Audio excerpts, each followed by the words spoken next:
welcome to From Zero to Hero. I call myself Sinbad because I like the character. I am a casual WoW player mostly playing mythic dungeons.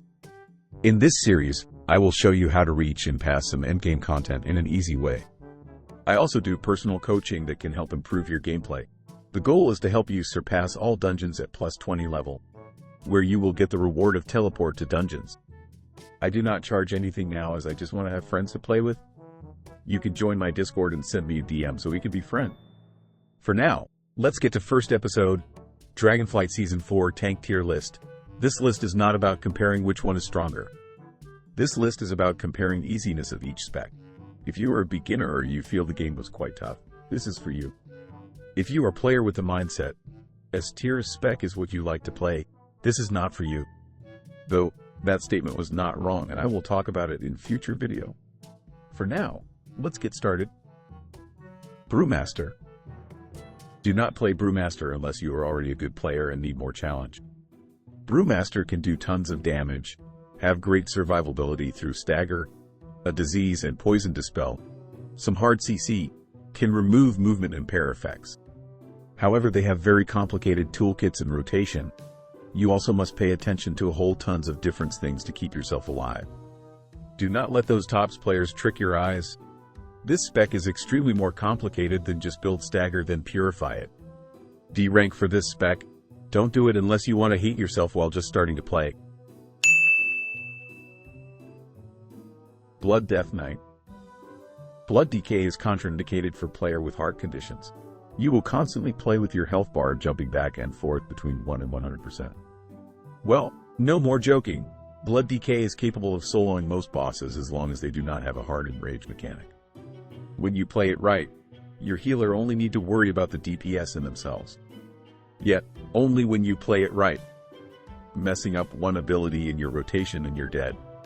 So stay away from blood decay unless you like soloing tyrannical plus 20 bosses. C rank for this spec. Do not try this until you know more about the game. Protection Paladin. Protection Paladin is a well-rounded tank. They basically can do everything that you need in a dungeon except Bloodlust. But because of that, they are not excellent at anything and require good awareness from player to be effective. Protection Paladin has some strong but short cooldown for both offensive and defensive. They also have a cheat death with 45 seconds cooldown and another with about 1 minute cooldown. However, this spec is not really good for beginner, so I rate it B rank. Until you are better at the game, do not try this or you'll regret and become hateful with one of the best spec like I used to be. When the time comes, it can be S+++ tier to play with or without a coordinated group. Protection Warrior. If you play Warcraft, you would be aware of Footmen. Yes, Protection Warriors are those Footmen, but upgrade version. This spec take the least damage among all tank spec in WoW. You will be as tough as a wall while still dealing destructive damage. Protection Warriors struggle with self-healing as they don't have an effective way to continuously regen themselves like other specs. But they were built that way and that is why we have healer rule. Protection Warrior feels surprisingly easy to play into Season 4. Charge and smash.